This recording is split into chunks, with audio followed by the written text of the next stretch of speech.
Hi everyone, this is our channel Around My Story. Please like, share and subscribe. Avec le recul, je me rends compte que j'ai été élevée dans un monde très étrange. Au centre de ce monde se trouvait ma mère, célibataire, héroïnomane et, du moins à mes yeux, la meilleure mère du monde.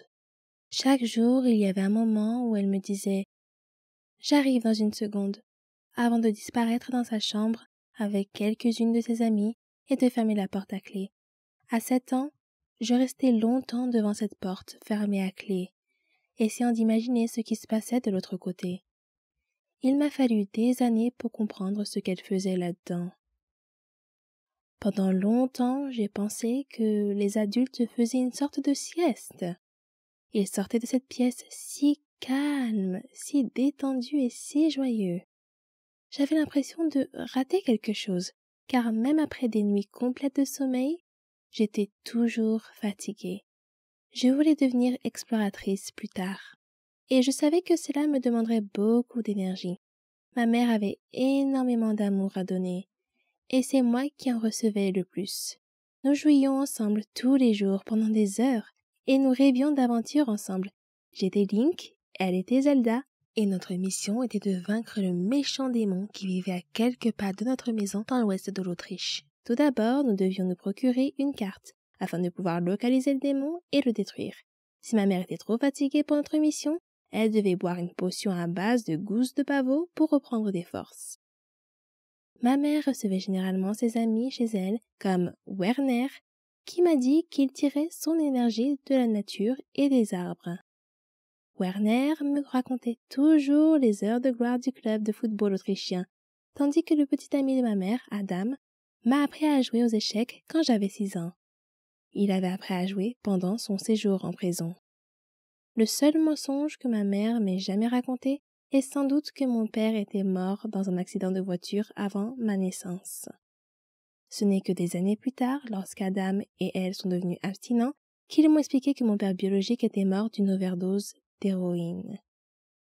Après avoir passé quelques mois en prison pour possession de drogue, il avait pris sa dose habituelle, mais sa tolérance avait baissé pendant qu'il était en prison et la dose s'était avérée trop forte. Dans sa douleur, ma mère enceinte a envisagé de se suicider, mais un livre qu'elle a lu l'a convaincue qu'elle se réincarnerait sous la forme de vie la plus inférieure si elle le faisait. À l'école, j'étais un peu une enfant turbulente, grossière et mal élevée, mais c'était la norme là où j'ai grandi. Nous vivions dans un grand appartement vert au rez-de-chaussée d'un immeuble. Nous ne faisions confiance à personne qui se donnait la peine de frapper à la porte principale, car seule la police et le facteur le faisaient. Pour moi, c'était la même chose. Tous les autres passaient par le balcon et entraient directement dans notre salon. Un visiteur fréquent était le dealer de ma mère, que nous appelions le grec. Une fois, alors que maman était dans sa chambre, le grec m'a forcé à boire un verre avec lui. Je n'avais que 7 ans à l'époque. Lorsque ma mère l'a découvert, elle l'a chassé de la maison. Mais, comme elle me l'a expliqué plus tard, tout le monde a droit à une seconde chance, et elle a fini par le laisser revenir. Au cours de l'été 1999, alors que j'avais 8 ans, ma mère avait vraiment des difficultés avec sa consommation de drogue. Adam semblait proche de la mort après 23 ans de dépendance. Et je commençais lentement à comprendre ce qui se passait autour de moi. Ma mère s'était convaincue qu'elle pouvait se droguer jusqu'à ce que je sois en âge de comprendre ce qu'elle faisait. Mais la vérité, c'est qu'elle ne pouvait pas s'arrêter. Un jour de cette même année, son vieil ami Mike est venu me rendre visite. Il avait été en prison avec Adam pour contrebande. C'était comme s'il était une personne complètement différente. Il n'était ni fatigué, ni étourdi, ni nerveux. Il rayonnait d'une joie et d'une paix qui ont immédiatement fait pleurer ma mère. Mike l'a réconforté et lui a parlé de sa guérison et de sa libération. Sa seule présence éclairait notre sombre appartement. C'était comme si quelqu'un éclairait une grotte noire avec une torche. Adam l'a mis à la porte de l'appartement avant de casser quelques meubles et de crier qu'il ne voulait plus rien avoir à faire avec Mike. Mais Mike est revenu pour expliquer à nouveau comment il s'était libéré de la dépendance. Quelque temps après, Ma mère et Adam en sont venus à considérer la nouvelle vie de Mike comme une bonne chose, et cette prise de conscience les a aidés tous les deux.